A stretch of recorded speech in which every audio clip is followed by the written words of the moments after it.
No necesita responderla, solamente interiormente. No, porque hay muchas maneras de entender la Biblia. A veces equivocadas, y mayormente, la mayoría de veces están equivocadas, ¿no? Algunos pensamos que es un libro enorme y antiguo, ¿no? Que está ahí en la biblioteca, bien archivado, y que no se toca. Para otros es un libro empolvado que nadie entiende, ¿no? Un libro que, a ver si cuando lo leo no entiendo nada. Es un libro sagrado, algunos pueden pensar que sí es un libro sagrado, pero que es demasiado difícil de entender, ¿no? Para otro puede ser un libro que es para monjas y para curas, pero no para mí, ¿no? Entonces, ciertamente tenemos muchos conceptos de la Biblia. Hoy lo que vamos a tratar de hacer y lo que vamos a hacer en este curso, en este retiro, ¿no? Es dar una visión completa de lo que trata la Sagrada Escritura, la Biblia. No la vamos a leer poco a poco, no la vamos a leer completa, no esta vez, porque no alcanzaríamos, no leeríamos ni unos pocos capítulos, sino vamos a ver la historia principal que se desarrolla en toda la Biblia, la historia fascinante que tienen los capítulos de la Biblia y que a través de los eventos, de los hombres, mujeres que aparecen, las victorias, las derrotas, los héroes, los villanos, ¿no? Aparece esta historia y se va desarrollando en la Biblia. Pero sobre todo vamos a comprender y con la ayuda del Espíritu Santo vamos a sentir que esta historia que se cuenta en la Sagrada Escritura es nuestra historia, es la suya y la mía. Y por eso, ¿no? Nos vamos a enamorar de la Sagrada Escritura y vamos a saber por qué tenemos que leer, ¿no? No vamos a ver solamente los hechos que nos cuenta la Escritura, sino vamos a meternos dentro de la Escritura. Los siguientes viernes vamos a hacer muchas cosas desde su casa. Yo les voy a pedir que estén bien cómodos, que tengan espacio, porque vamos a hacer muchas cosas para meternos dentro de la Escritura, para sentir que esta historia es nuestra historia y que Dios está esperando ponerle un final feliz a esta historia en nuestro mismísimo corazón. ¿Sí? La Biblia es una historia preciosa, dice ahí en la pantalla, ¿no? Es una historia que relata nuestra vida, de dónde venimos, cómo fallamos y cómo caímos, y cómo Dios, Padre, nos está buscando, nos ha buscado desde siempre y nos está llamando. Esa es la historia que se desarrolla en la Biblia. Pero leer la Biblia no es como leer un libro o una novela cualquiera. No podemos sentarnos, no podemos sentarnos a leer la Sagrada Escritura como leer cualquier libro, ¿sí? El relato no siempre es lineal, no siempre la secuencia es fácil de seguir, ¿no? Ahí está llena de nombres de personas extranjeras, está llena de palabras difíciles, y entonces sentarse a leer la Biblia así nomás no es la mejor práctica, no es la mejor práctica. Si bien es cierto, los hermanos más antiguos del grupo de oración, que estamos aquí, la hemos leído completa juntos 2 veces, pero nos tomó 1 año cada vez. La leímos en 1 año completo. Sí, en este retiro no vamos a leer la Biblia completa, pero sí vamos, cuando terminemos, todos vamos a tener una idea general, la visión completa de lo que trata la Biblia y cómo usted y yo encajamos en la historia de la Biblia. Eso es lo que vamos a tratar de completar durante estas 6 semanas, estos 6 viernes.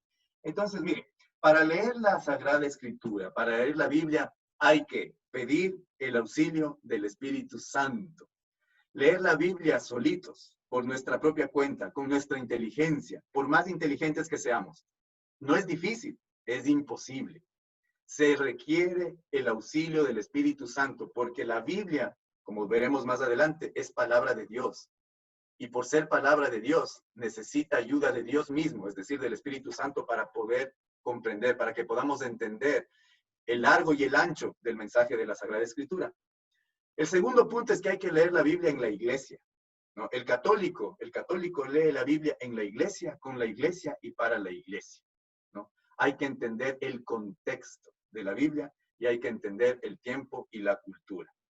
Entonces, la noche de hoy, ¿no? Esta noche, este viernes 25, es como una introducción. No vamos todavía a comenzar a ver la historia que se desarrolla en la Sagrada Escritura, sino vamos a poner una base común para que todos nos podamos entender durante estas sesiones cómo vamos a leerla, ¿sí?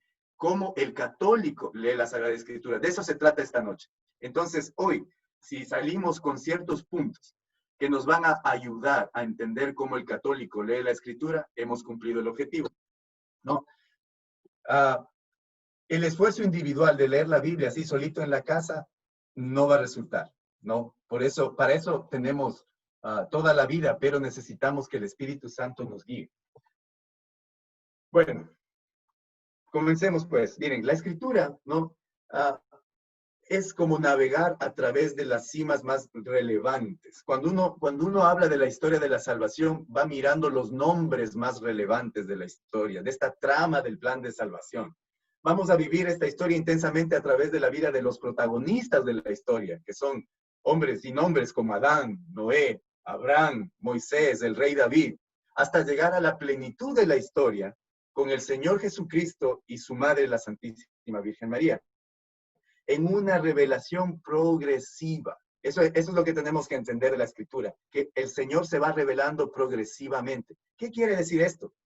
Que Adán sabía menos de Dios que Noé.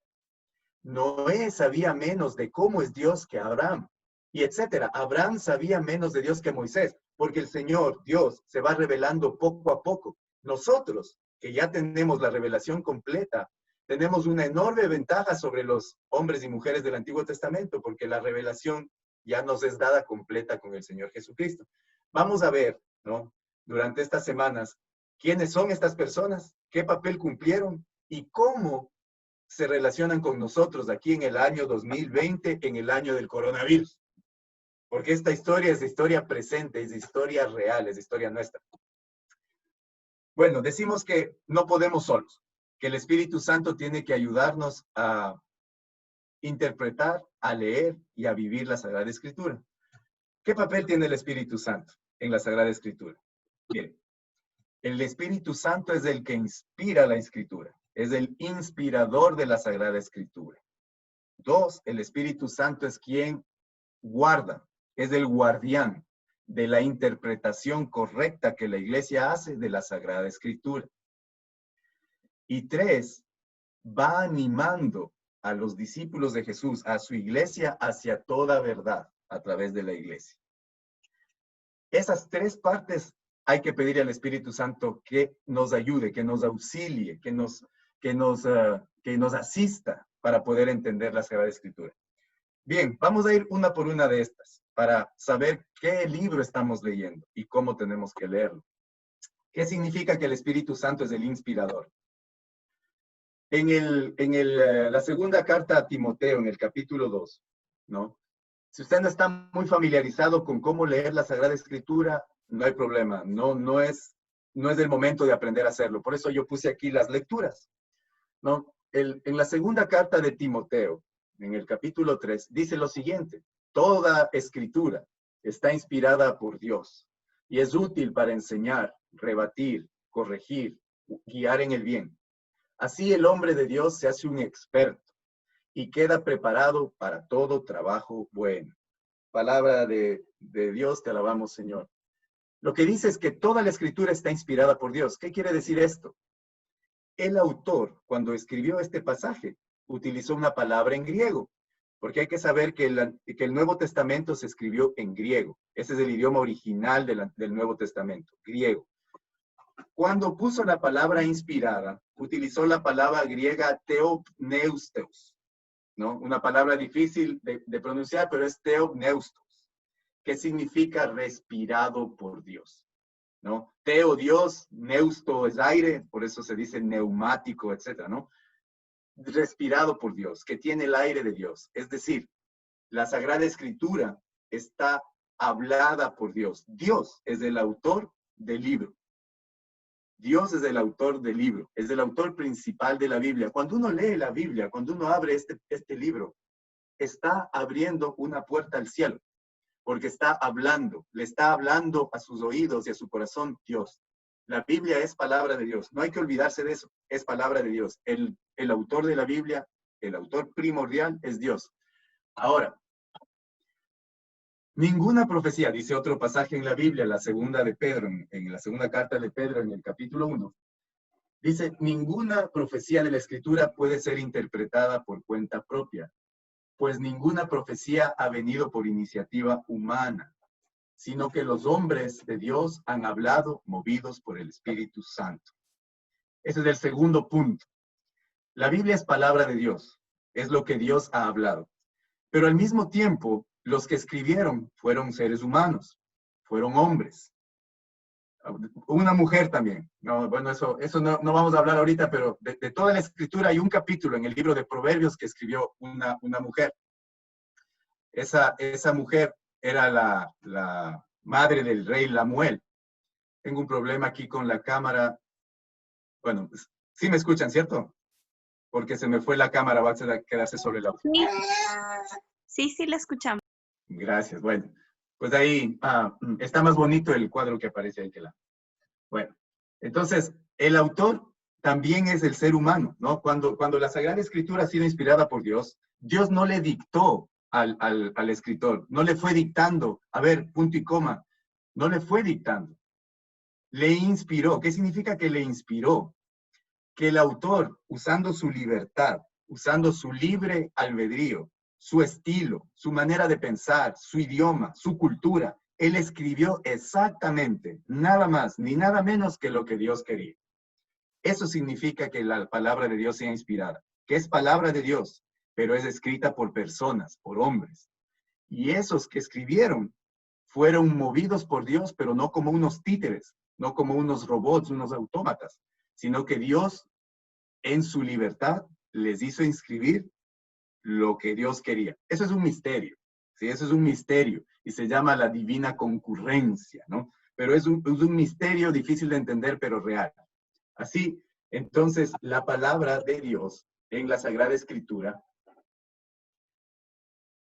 dice lo siguiente, el artículo Dei Verbum del Concilio Vaticano II nos dice lo siguiente: todo lo que los autores inspirados afirman debe tenerse como afirmado por el Espíritu Santo.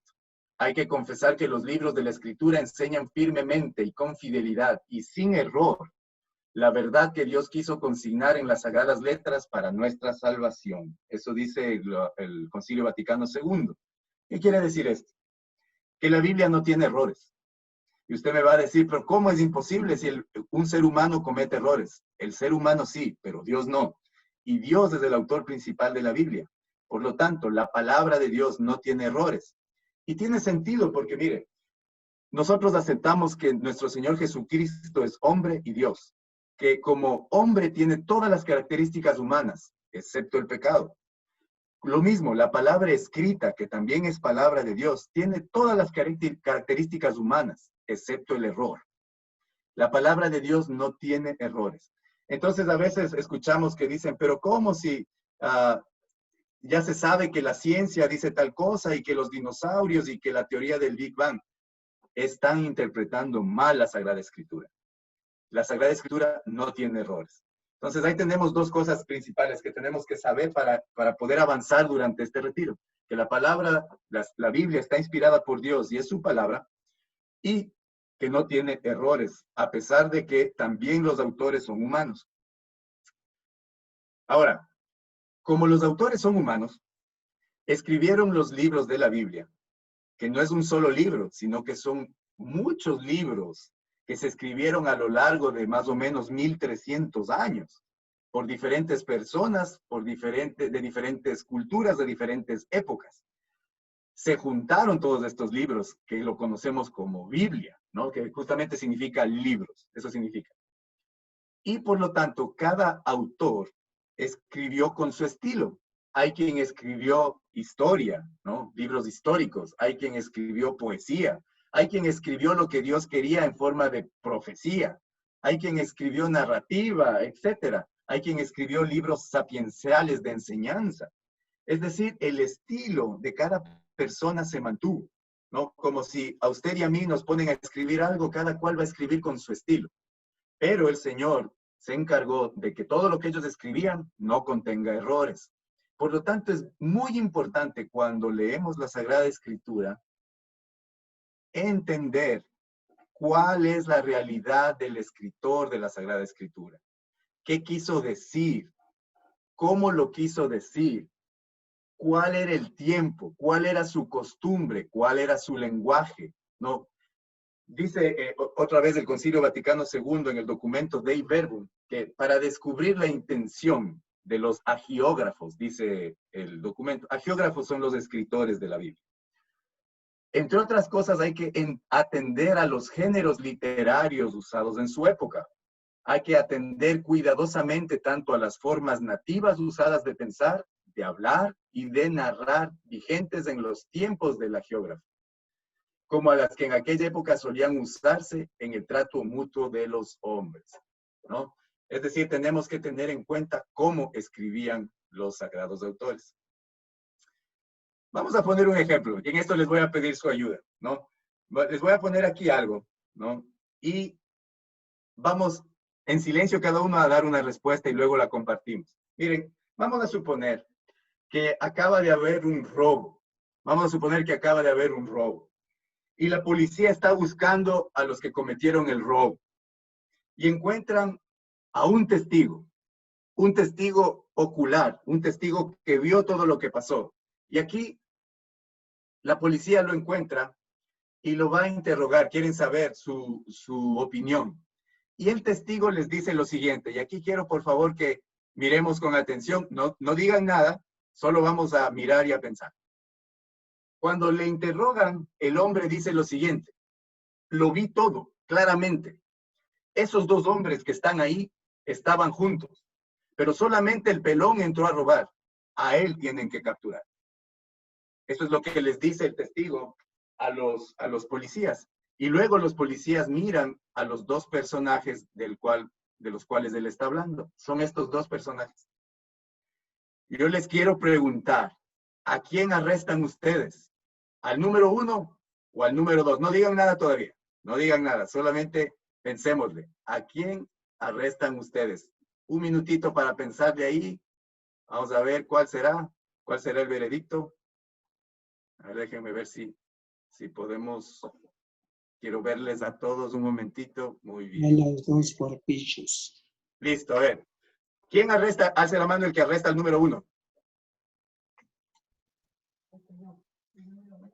¿Quién arresta? Ajá, el número 1 allá, la familia Novoa allá. Arrestan al cual, al pelón. ¿Cuál es el pelón? ¿Al cual arrestan? ¿Al número 1 o al número 2? Ah, número 1 dijeron ya. 1 allá también la familia Morejón. Allá Joana también está el número 1. Susanita el número 1. ¿O quién? Bien. ¿Quién arresta al número 2? Al pelón. ¿Quién arresta al número 2, que es el pelón? El Sebas, Marisol. Muy bien. Ahí no alcanzo a ver quién más. Bueno, ahora les voy. Muy bien. Hay opinión dividida, ¿no? Hay opinión dividida. El testigo vio y el testigo cuenta y dice que arresten al pelón. Y nosotros vamos y les arrestamos a los dos, porque hay opinión dividida. No conté cuáles, ¿no? Pero hay opinión dividida. Tiberio dice el 2, Elenita dice el 2. Muy bien, les voy a dar un dato para tratar de definir. Esta situación está ocurriendo en Ecuador. Ahora, con ese dato, ¿a quién arrestan? ¿Quién es el pelón? ¿El número 1 o el número 2? El 1, por ahí dice el 1, el 1. Todavía dice el 2, todavía es el 1 por ahí. El 1, la familia Salvatierra, el 1. Génesis del 1, Marisol sigue diciendo el 2. Muy bien, el 1 dice Marquito.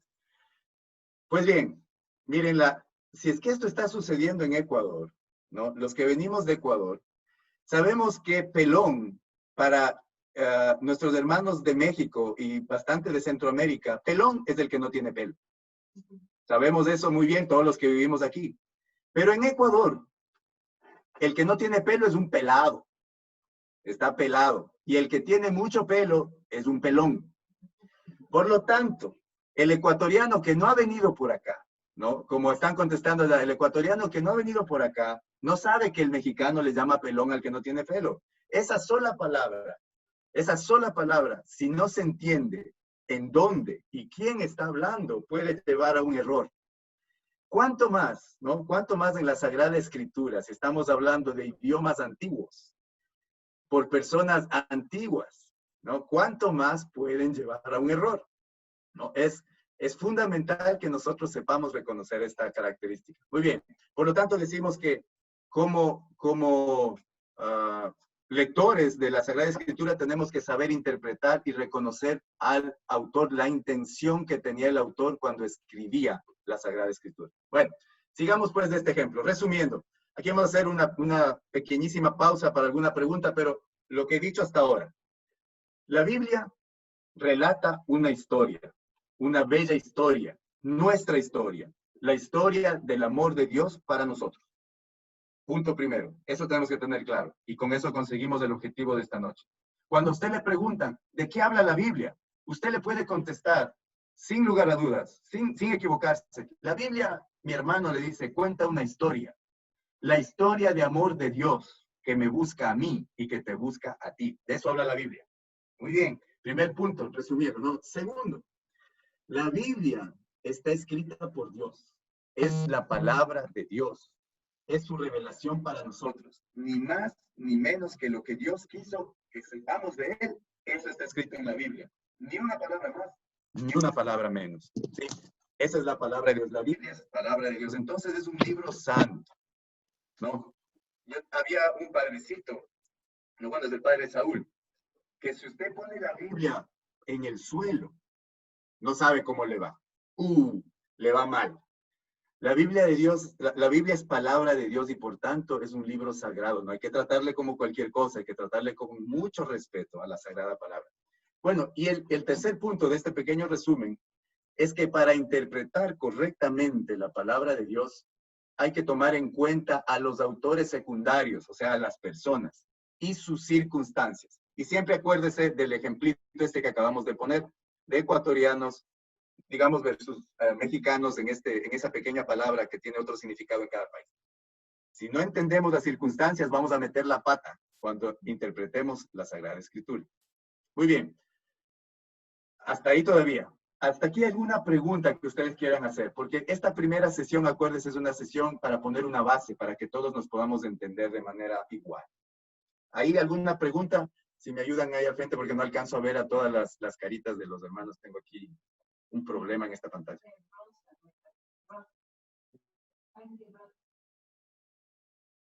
Ajá, Rosa, diga nomás.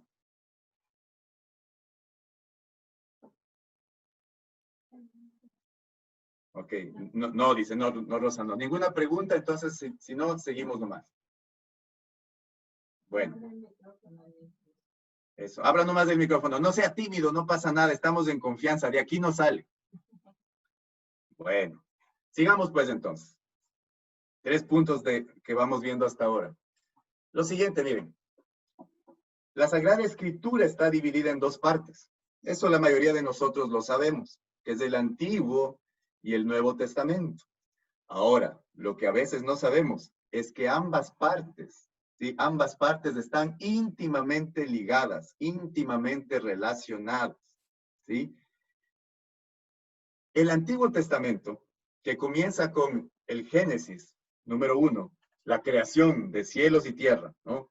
Y luego va avanzando. El Antiguo Testamento avanza por la historia de la salvación, esta historia maravillosa que vamos a estar meditando y viviendo los próximos días viernes, hasta que llega, ¿no?, en el Nuevo Testamento a su final en el Apocalipsis, que es el último libro, en el capítulo 21, donde ya, ¿no?, todo, como dice la palabra, Jesús será todo en todos y vendrán cielos nuevos y tierra nueva, ¿no? Entonces, toda la Escritura, ¿no?, está relacionada porque en el centro del Antiguo y el Nuevo Testamento se encuentra Cristo. En el centro del Antiguo y el Nuevo Testamento se encuentra Cristo.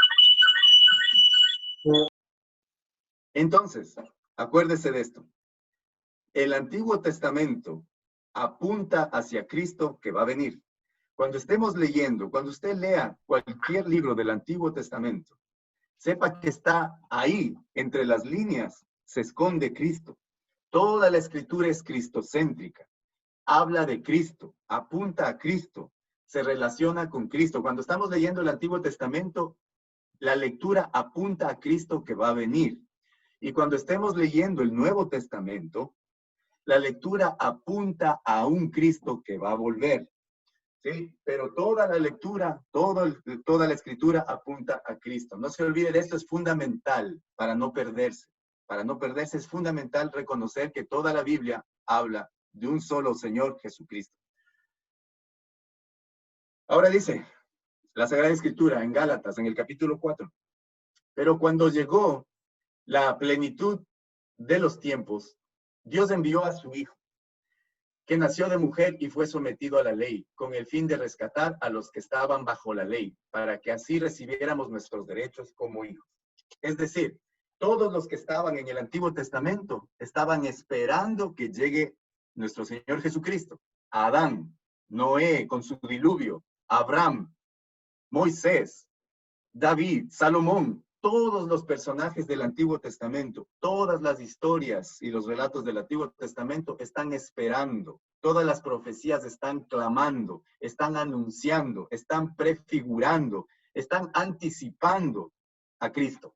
Todo lo que se vea en el Antiguo Testamento anticipa, prefigura, anuncia a nuestro Señor Jesucristo. Por eso, toda la Sagrada Escritura decimos que es cristocéntrica, es decir, en el centro de la Escritura está Cristo. El Antiguo Testamento, nuevamente repito, apunta a Cristo que va a venir, y el Nuevo Testamento apunta a Cristo que va a volver. Con la vida de la iglesia, la vida de los sacramentos, ¿no? Porque en el centro de esta historia de la salvación que vamos a meditar está Jesús, ¿no? Que es el cumplimiento de todas las promesas que habían sido hechas en el Antiguo Testamento. El cumplimiento de todas las promesas hechas a los padres antiguos, ¿no? Son esta, y es la fuente, Jesús es la fuente de todas esas promesas, y cuando llega, se cumplen todas ellas.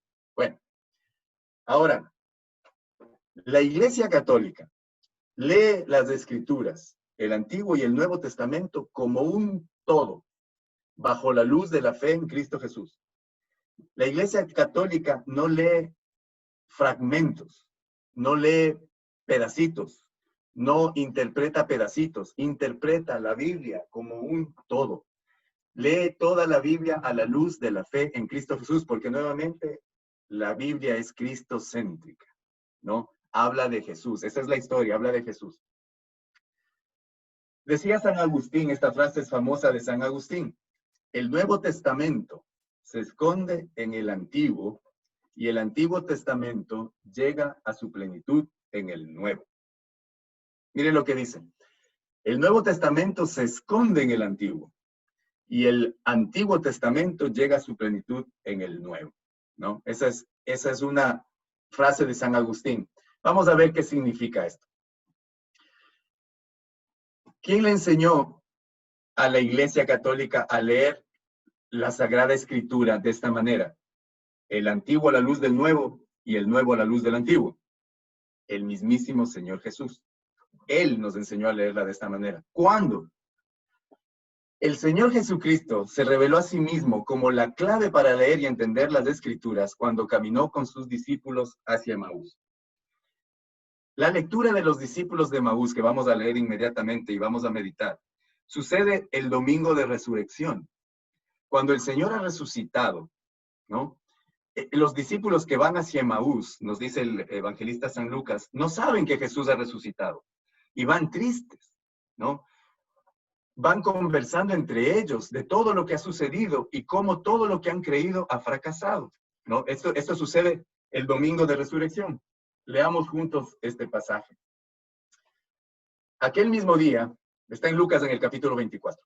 Aquel mismo día, dos discípulos se dirigían a un pueblecito llamado Emaús, que está a unos 12 kilómetros de Jerusalén, e iban conversando sobre todo lo que había ocurrido. Mientras conversaban y discutían, Jesús se les acercó y se puso a caminar con ellos, pero algo impedían que sus ojos lo reconocieran. Él les dijo: ¿de qué van discutiendo por el camino? Se detuvieron y parecían muy desanimados. Uno de ellos, llamado Cleofás, le contestó: ¿cómo? ¿Eres tú el único peregrino en Jerusalén que no está enterado de lo que ha pasado aquí en estos días? ¿Qué pasó?, les preguntó. Le contestaron: todo el asunto de Jesús Nazareno. Era un profeta poderoso en obras y palabras, reconocido por Dios y por todo el pueblo. Miren lo que está sucediendo aquí en este relato de los discípulos de Emaús. El Señor ha resucitado. El Señor está vivo. Y se les junta por el camino. Y los discípulos, gente de fe, gente que ha vivido con el Señor, gente que le ha creído al Señor, gente que es de la nueva alianza, gente que puso toda su confianza en Jesús, que le vio de cerca, que conoce su cara, no le reconoce, no puede reconocerlo. Dice, por alguna razón no lo reconocían, dice la Sagrada Escritura. Algo impedía que sus ojos lo reconocieran. Sigamos el relato. Siguen ellos contando. Pero nuestros sumos sacerdotes y nuestros jefes renegaron de él. Lo hicieron condenar a muerte y clavar en una cruz. Nosotros pensábamos que él sería el que debía libertar a Israel. Pero todo está hecho y ya van 2 días desde que sucedieron estas cosas. En realidad, algunas mujeres de nuestro grupo nos han inquietado, pues fueron muy de mañana al sepulcro y al no hallar su cuerpo, volvieron hablando de una aparición de ángeles que decían que estaba vivo. Algunos de los nuestros fueron al sepulcro y hallaron todo tal como se había dicho. Lo habían dicho las mujeres, pero a él no lo vieron. Entonces él les dijo, qué poco entienden ustedes y qué lentos son sus corazones para creer todo lo que anunciaron los profetas. ¿No tenía que ser así?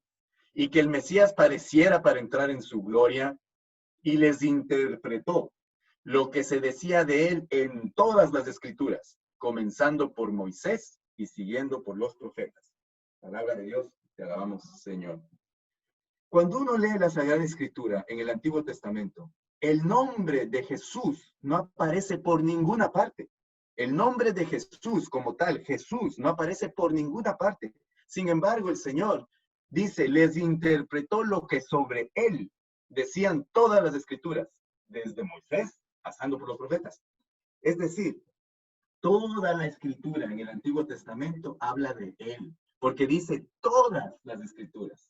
Les interpretó ahí, les fue contando, en el camino les fue diciendo, miren, así es la cosa. En el Antiguo Testamento, lo que ustedes leían, estaba hablando de mí. Ese relato hablaba de mí. Y así poco a poco les fue relatando. ¿Qué es lo que hizo el Señor? El Mesías le dice, debía sufrir y morir para redimir a la humanidad. Comenzando por Moisés, les interpreta lo que decían sobre las Escrituras y les explica cómo los eventos centrales del Antiguo Testamento prefiguran su misterio pascual, es decir, su muerte, su pasión, muerte y resurrección. Es decir, Jesús nos enseñó, el mismísimo Señor nos enseñó a leer el Antiguo Testamento a la luz de la fe en Cristo. No se puede entender el Antiguo Testamento tal como los discípulos no entendían nada si no lo leemos a la luz de Cristo, a la luz del Nuevo Testamento. Los relatos históricos del Antiguo Testamento prefiguran a Cristo. Los relatos históricos del Antiguo Testamento prefiguran a Cristo, ¿no? Imaginemos, a ver, hagamos un ejercicio, ¿no?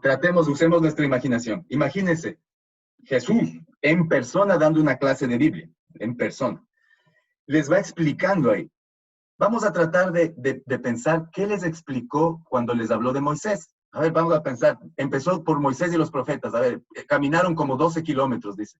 ¿Qué les diría de Moisés que se relacionaba con él? Hagamos ese ejercicio. Miren, Moisés es la prefigura, una de las tantas prefiguras, es decir, que anuncian en el Antiguo Testamento la venida de nuestro Señor.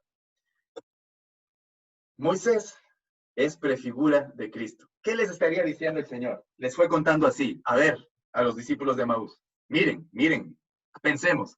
Cuando Moisés nació, el faraón mandó a matar a todo niño varón hebreo. Ellos han de haber dicho, claro, Señor, sí, sabemos eso, lo hemos leído. Cuando yo nací, les debe haber dicho, Herodes mandó a matar a todo niño varón menor de 2 años. Les dice, hay una relación, se dan cuenta, hay una relación en el hecho histórico, porque eso es verdad. Cuando Moisés nació, el faraón mandó a matar a los niños. Es un hecho real, pero ese hecho real Dios lo escribe para prefigurar a Jesucristo. Cuando él nació, también mandaron a matar a todos los niños. Luego le debe haber dicho, para salvarle a Moisés lo recogieron de las aguas y él creció en Egipto. Luego les ha de haber dicho, también mi familia tuvo que huir a Egipto para salvarme. Y los discípulos se les iban abriendo los ojos poco a poco. Luego les decía, Moisés guió al pueblo y les dio maná que caía del cielo y una agua milagrosa que brotó de una piedra. Yo, les dice, soy el buen pastor que les da la Eucaristía, el pan bajado del cielo, el verdadero pan. Yo soy el pan bajado del cielo, dice el Señor. Y el Espíritu Santo, la verdadera agua de la verdadera vida. ¿Se imagina usted? Los discípulos, los de Emaús iban abriendo los ojos porque Jesucristo les iba explicando cómo el Antiguo Testamento mostraba el Nuevo, hablaba de Él, sin nombrarlo. Nunca se nombra a Jesús. Sin embargo, los hechos muestran que en realidad de lo que habla es de Jesús. Su rostro, el rostro de Moisés, dice la Sagrada Escritura en el libro del Éxodo, resplandece, brilla. La gente no lo podía ver, le tuvieron que poner un velo cuando baja del Sinaí con las tablas de la ley. Les dirá el Señor Jesucristo, yo también me transfiguré y mis ropas brillaban cuando subí al monte Tabor en la transfiguración. ¿Sí? Luego les va a seguir diciendo, Moisés eligió un senado de 70 ancianos, dice la Sagrada Escritura, a los que Dios les dio el espíritu de consejo y eran los sabios de Israel. Les dirá, yo elegí 72 discípulos, a los que envió con el poder del Espíritu Santo para evangelizar el mundo. Les dirá, Moisés envió a 12 hombres a explorar la tierra de Canaán. Les dirá, yo escogí a 12 apóstoles para convertir el mundo.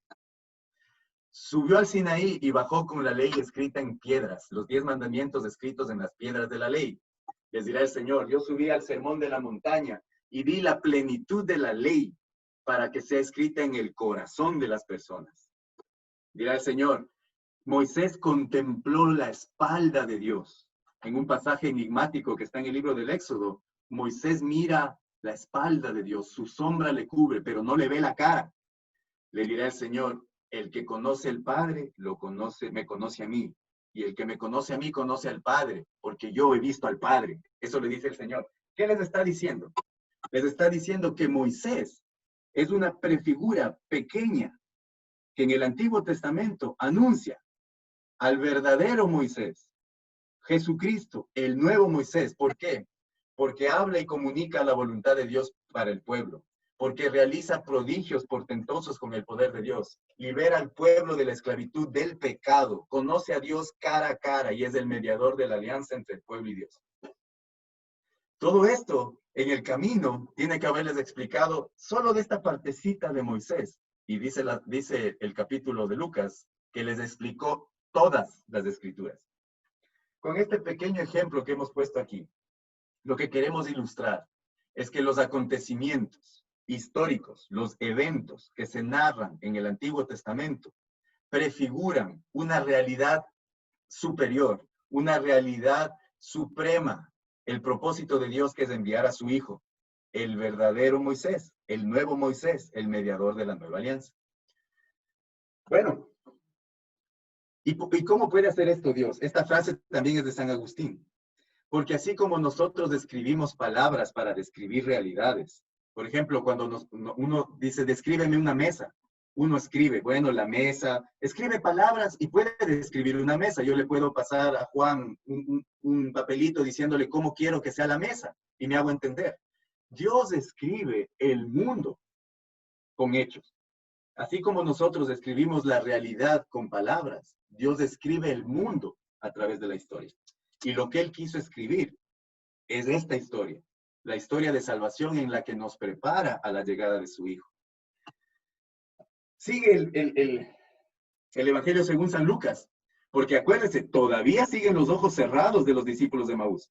Van entendiendo, va ardiendo su corazón, pero todavía no se les abren los ojos. Miren lo que dice, al llegar cerca del pueblo de Emaús, o sea, ya se van acabando los 12 kilómetros en los que iban caminando, hizo como que quisiera seguir adelante nuestro Señor Jesús. Pero ellos le insistieron diciendo, quédate con nosotros. Ya está cayendo la tarde y se termina el día. Entró pues para quedarse con ellos, y mientras estaba en la mesa con ellos, tomó el pan, pronunció la bendición, lo partió y se lo dio. En ese momento se les abrieron los ojos y lo reconocieron, pero él desapareció. Entonces se dijeron el uno al otro, ¿No sentíamos arder nuestro corazón cuando nos hablaba en el camino y nos explicaba las Escrituras? Palabra de Dios, te alabamos, Señor. Hay una acción que hace el Señor. Ya parece que se va y le dice que se quede. Y el Señor se queda y se queda a la mesa. Y luego, vamos a ver lo que hace. Hay 4 verbos que son fundamentales para entender este pasaje y para entender cómo la Iglesia Católica lee la Sagrada Escritura. Fundamental. Dice que tomó pan, tomó, pronunció la bendición, bendijo, lo partió y se lo dio. Lo que está haciendo es toma, bendice, parte y reparte. Toma, bendice, parte y reparte. Y ahí se les abren los ojos. ¿A qué nos recuerda estos 4 verbos? Tomar, bendecir, partir y repartir. En Lucas capítulo 22 está el relato de la última cena. Y en el relato de la última cena, en el versículo 19 dice lo siguiente. Después tomó pan y dando gracias, lo partió y se lo dio, diciendo, esto es mi cuerpo que será entregado por ustedes. Hagan esto en memoria mía. Palabra de Dios, te alabamos, Señor. Tomó, bendijo, lo partió y lo repartió. Las mismas 4 palabras. En Lucas, en el capítulo 22, el Señor está instituyendo el sacramento de la Eucaristía. Este es mi cuerpo y este es mi sangre. Toma, bendice, parte y reparte. En el Jueves Santo, el Señor instituye la Eucaristía. En el día de los discípulos de Emaús, en el domingo de resurrección, el Señor celebra la primera Eucaristía después de su resurrección. El Señor lo que está celebrando es la misa. Está celebrando con los discípulos de Emaús la misa. Y entonces, y solo entonces, esos discípulos a los que les ardía el corazón con las Escrituras, se les abren los ojos y reconocen a Cristo, su presencia real, su presencia vital, su presencia viva. Solo entonces, cuando ha celebrado el Señor la Eucaristía, la palabra de Dios, la Escritura, cobra vida, cobra sentido y reconocen a Cristo en la fracción del pan. ¿Qué significa esto para los católicos? Los católicos leemos la Sagrada Escritura en la Eucaristía. La Sagrada Escritura en la Eucaristía, a la luz de la fracción del pan. Lo más impactante de todo esto, y voy a continuar con el relato porque ya se acaba el tiempo, es el efecto que tiene la Eucaristía en los discípulos de Emaús.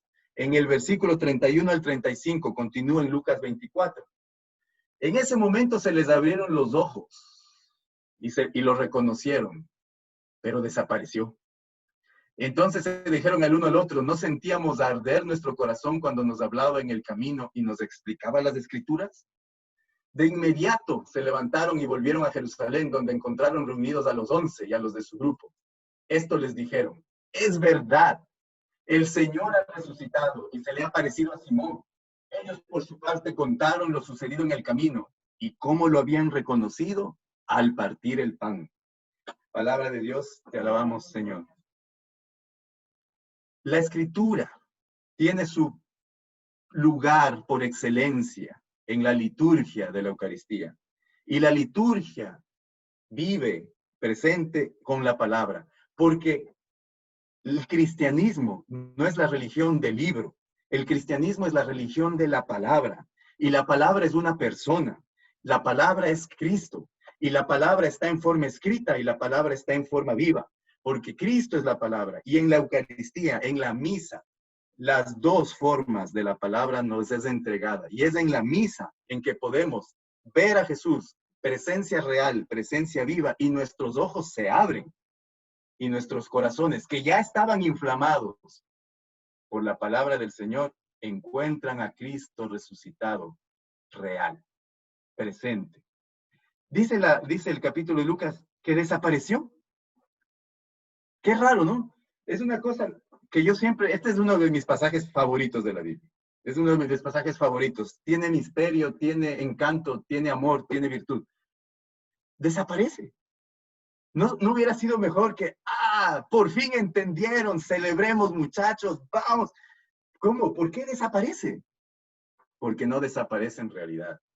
Queda presente en el pan. Queda presente en lo que acaba de bendecir, partir y repartir. Queda presente, por eso no desaparece, queda presente a los ojos de la fe, a los ojos de la fe de los discípulos. Así lee el católico la Sagrada Escritura, a la luz de la Eucaristía. El camino de Maús, este pasaje del camino de Maús, es la clave para entender lo que está escrito en la Biblia es proclamado y se hace real en la misa, en la fracción del pan. Es clave saber que esto que está aquí es la clave para entender la Sagrada Escritura. No se puede entender a plenitud. Los discípulos ya venían comprendiendo. Dice que les ardía el corazón. Es decir, ya venían entendiendo. Mucho. Les ardía el corazón, pero todavía no miraban la presencia real de Cristo, la que nosotros vemos en cada misa sobre el altar, con los ojos de la fe, porque el Señor mismo lo dijo. Este es mi cuerpo y esta es mi sangre. Coman y beban, y el que no come de este pan y el que no bebe de mi sangre no tiene vida eterna. Se los dijo en Juan capítulo 6, con todas las letras. Y cuando le preguntaron y le dijeron, pero ¿cómo te vamos a comer si no somos caníbales? Se lo dijeron. Él se lo repitió y se los enfatizó y cambió de verbo. Y dijo, me tienen que masticar. Le cambió en griego, el verbo es masticar. Y le dijo, me tienen que masticar y me tienen que comer. No les dijo figurativamente, les dijo, yo estoy presente en la fracción del pan. Muy bien, por eso la Biblia tiene su lugar por excelencia en la misa. De hecho, el canon de la Sagrada Escritura, que se define en el año 382, cuando se define cuáles libros van a quedar en la Biblia, se hace esa definición para usarlo en la liturgia, ¿no? Y eso no es que nos inventamos nosotros, ¿no? Eso ya se sabía desde antes, ¿no? Ya lo decía la Sagrada Escritura, que se lea la Biblia en alta voz en medio de la asamblea. Dice también la Sagrada Escritura, aún tengo muchas cosas para decirles, pero vendrá el Espíritu Santo que se glorificará y les hará entender lo que yo les he explicado. Por eso es que digo que solo el Espíritu Santo puede ayudarnos a entender y solo el Espíritu Santo puede abrir nuestros ojos y nuestra mente, como a los discípulos de Maús, a la fracción del pan. Bueno, no me quiero alargar porque casi se acaba el tiempo. Resumiendo, voy a nuevamente los 3 puntos que dijimos hace un momento, ya resumiendo todo lo que hemos hablado, mis queridos hermanos. La Biblia es una historia. Es mi historia y es su historia. La vamos a leer juntos durante estos viernes. Nos vamos a meter en ella. Ya les voy a explicar cómo nos vamos a meter en ella. Es una historia nuestra, propia. La Biblia es escrita por Dios, palabra de Dios, revelación de Dios.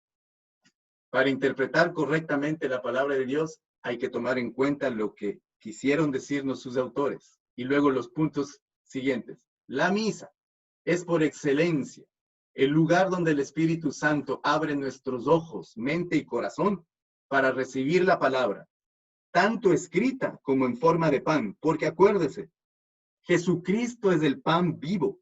Por lo tanto, la palabra de Dios tiene 2 formas, palabra escrita y palabra viva. Cristo, Jesús, en la forma del pan. Eso se recibe en la Santa y Sagrada Eucaristía, en la misa.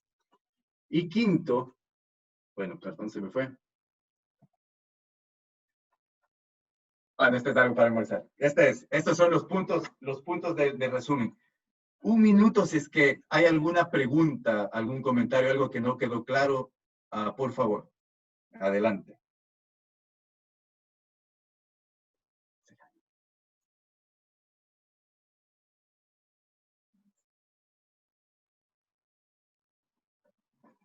Ahí me avisan si es que alguien quiere, abra su micrófono, le pregunta. Si no, vamos a... ¿Quién? ¿Alguien? ¿No? Rami, Mande.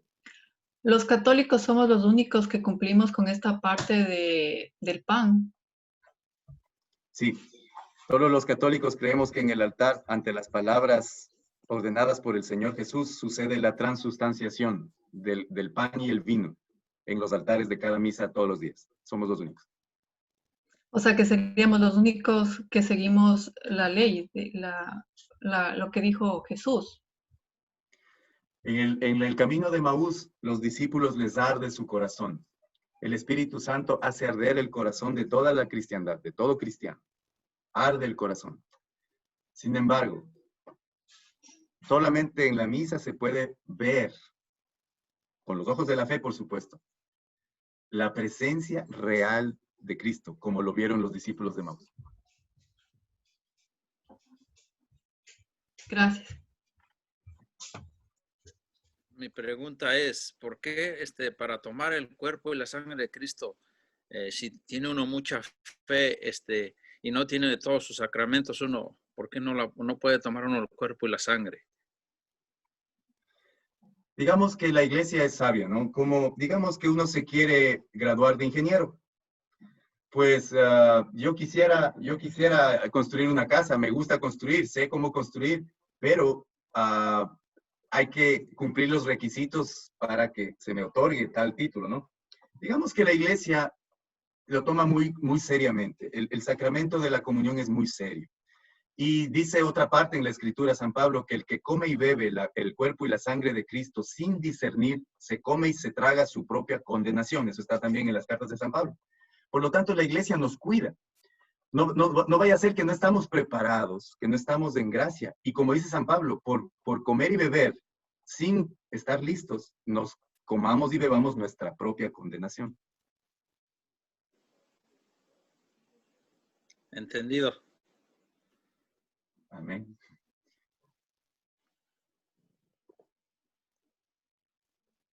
Sí, acá, no sé, bueno. Si no hay otra pregunta, lo que queremos hacer la próxima semana, miren. Bueno, esta se les pongo luego que se me fueron. Estas son las indicaciones finales, ¿sí? Por favor, vengan todos los otros 5 viernes. Va a estar, esta fue como una clase, porque no había otra manera de sentar una base. ¿Por qué? Porque así es como vamos a leer la Escritura, así es como vamos a caminar en esta historia de la salvación. Los que hicimos el curso de tipología hace unas semanas, pues ya la teníamos clara. Pero con esta pequeña explicación de hoy, todos podemos empezar, y por eso fue que en vez de hacerla de 5, la hicimos de 6, para dar chance a todos los hermanos que nos habían dicho que querían estar presentes. Entonces, vengan el viernes a las 7, mismo ID, mismo password, y ¿cómo es? Y podemos entrar. Y esto es lo que les vamos a pedir, miren. ¿Dónde está la cámara? ¿No? ¿Me ven en esta cámara? Es que tengo un problema en la cámara de acá. ¿Se ve aquí? Sí, ok, miren. La próxima semana vamos a tener que entrar en el corazón de la Escritura. Y para entrar en el corazón de la Escritura, nos vamos a tener que adentrar en la cultura del pueblo hebreo. Y para eso nos vamos a vestir como hebreos. Miren nomás. Yo le voy a pedir que la próxima semana usted se busque unos implementos que le hagan parecer que usted es del pueblo hebreo.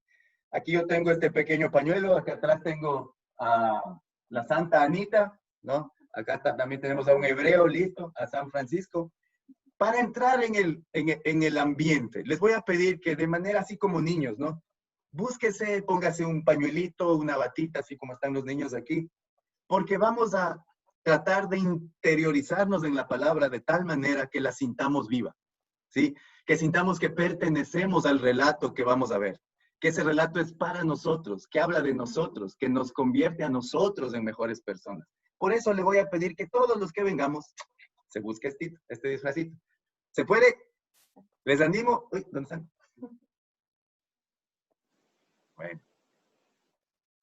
Bueno, esa es la indicación. Otra, vamos a hacer también otra indicación final. Después, Gwen me ayuda con las que me olvide. Vamos a hacer oración y lectura de la palabra. Sí, vamos a hacer oración y lectura de la palabra. Y yo les voy a pedir 3 cositas. 3 cositas nomás. Esta semana, en su oración, yo les voy a pedir que abran su Biblia. Sí, que abran su Biblia. Y lean estos 2 pasajes. Lucas capítulo 22, versículos del 7 al 20. Lucas capítulo 22, versículos del 7 al 20. También les voy a pedir que vuelvan a leer el pasaje de los discípulos de Maús, Lucas capítulo 24, del 13 al 35. ¿Sí? Lucas capítulo 24, del 13 al 35. Entonces, dos lecturitas. Lucas 22, del 7 al 20, Lucas 24, del 13 al 35. Los van a leer y van a encontrar en esas dos lecturas qué encuentran de similitud, ¿no? ¿Qué similitudes encuentran entre las dos lecturas y la celebración de la Santa Misa? Les voy a pedir que hagamos esta en oración, ¿no? El día domingo, los que podemos ir a misa aquí en Houston, pues iremos. Si allá en Quito todavía no se puede, la van a ver por televisión, como la han estado viendo, ¿no? Pero tratemos de encontrar las similitudes que hay entre la celebración de la Santa Misa, la Sagrada Eucaristía, y los dos relatos del evangelista San Lucas que les acabo de dar. Y apuntémoslos, meditémoslos y en oración que el Espíritu Santo nos muestre en qué se parece. Amén. Y... Ramiro, por favor, ¿puedes dar nuevamente la... Sí, perdón por no haberles puesto en la pantalla, pero es Lucas 22, versículos del 7 al 20. Lucas 22, versículos del 7 al 20. Y Lucas 24, versículos del 13 al 35.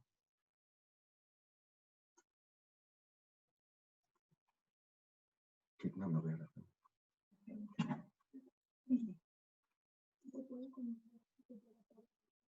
Hay una pregunta que están haciendo aquí en el chat, así bien práctica, ya casi se nos va el tiempo.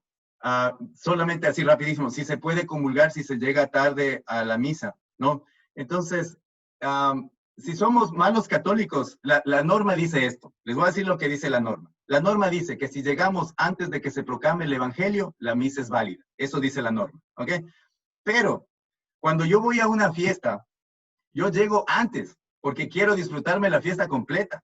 Quiero disfrutar desde la bienvenida hasta la salida, pasando por la comida y por la bailada, ¿no? Entonces, normalmente el católico llega a tiempo antes de que empiece la misa, ¿sí? No le está apuntando, a ver, ya justo entró cuando ya pasó el evangelio, no. Entonces, la respuesta es sí, sí se puede comulgar si llega antes del evangelio, pero el católico que va con amor llega antes de que empiece la misa.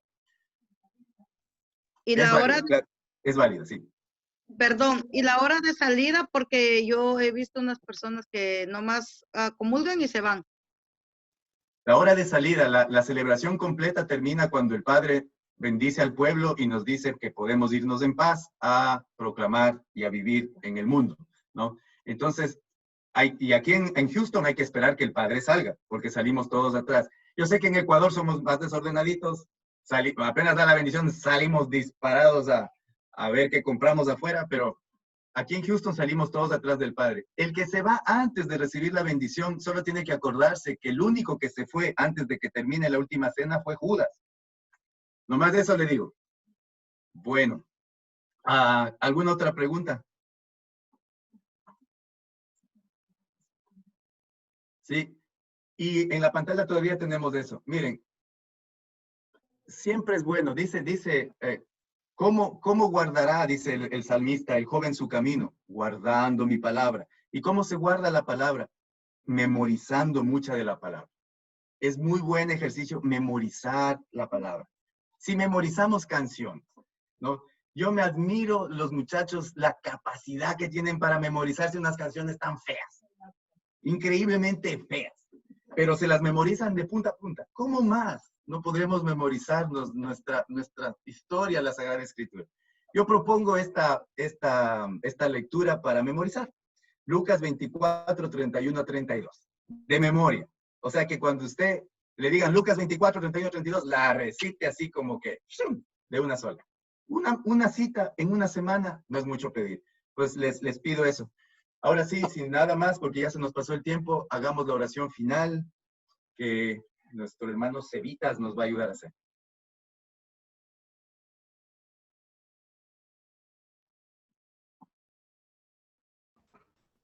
En el nombre del Padre, del Hijo, del Espíritu Santo. Amén. Amén. Señor Jesús, hoy te queremos dar gracias por este día de vida y por reunirnos una vez más en este grupo de oración. También te queremos pedir para que en esta semana podemos practicar entender la Biblia y que mandes a tu Espíritu Santo para que abra nuestros ojos, corazón y mente, para que así a través de la Biblia escuchemos tu voz. También te queremos pedir por el Papa y por la familia, amigos y especialmente por todos los que están infectados del coronavirus. También te queremos pedir por todos los gobernantes para que escuchen tu voz y puedan tomar las buenas decisiones. Te lo pedimos, Señor. Padre nuestro que estás en el cielo, santificado sea tu nombre. Venga a nosotros tu reino. Hágase tu voluntad en la tierra como en el cielo. Danos hoy nuestro pan de cada día. Perdona nuestras ofensas, como también nosotros perdonamos a los que nos ofenden. No nos dejes caer en tentación y líbranos del mal. Amén. Dios te salve María, llena eres de gracia, el Señor es contigo. Bendita eres entre todas las mujeres y bendito es el fruto de tu vientre, Jesús. Santa María, Madre de Dios, ruega por nosotros pecadores, ahora y en la hora de nuestra muerte. Amén. Gloria al Padre, gloria al Hijo, gloria al Espíritu Santo, como era en un principio, ahora y siempre, por los siglos de los siglos. Amén. En nombre del Padre, del Hijo, del Espíritu Santo. Amén. Muchas gracias, hermanos, por estar aquí esta noche. Dios mediante, nos vemos el próximo viernes. No se olvide, póngase su traje hebreo, que nos vemos aquí en 8 días. Que estén bien, chao, hasta luego. Hasta luego. Chao, tía, hasta luego, chao, mamita, chao a todos. Hasta luego, gracias. Primito, besitos. Chao. Dios les bendiga. Vamos a ponerle ahí. Hasta luego. Hasta luego. Chao. Gracias, Luis. Gracias, Ramiro. Chao, hermanita. Chao, chao. Enseña al bebé bonito. A ver cómo va a salir aquí. Más cerquita. La próxima semana con la cámara abierta para ver a todos los hebreos que el Señor quiere juntar el próximo viernes. Cuídense mucho, Dios les bendiga. Chao, Nos vemos. chao. Chao. Chao, tía. Chao, Cami. Chao, Vitito. Chao. Chao, María. Hasta luego, Susanita. Hasta luego, Ramiro. ¿Quién? Chao, Pedrito. Chao, Oliverio. Ay, nos vemos. Chao, Marianita. Marianita, Almita, Estelita, Elenita. Cuídense todos. Gracias. Marquita. Eli, chao. Hola, Lina. Qué gusto verte. Eli, gusto verte. Gracias a todos por sus oraciones. Qué bueno que estás ya otra vez bien. Gracias a Dios y al amor de Dios, a la gracia y su misericordia. Seguimos aquí. Amén, amén. Qué bueno verte, Elisa. Sí. Qué gusto. Gracias. Gracias a todos por sus oraciones. Qué bueno.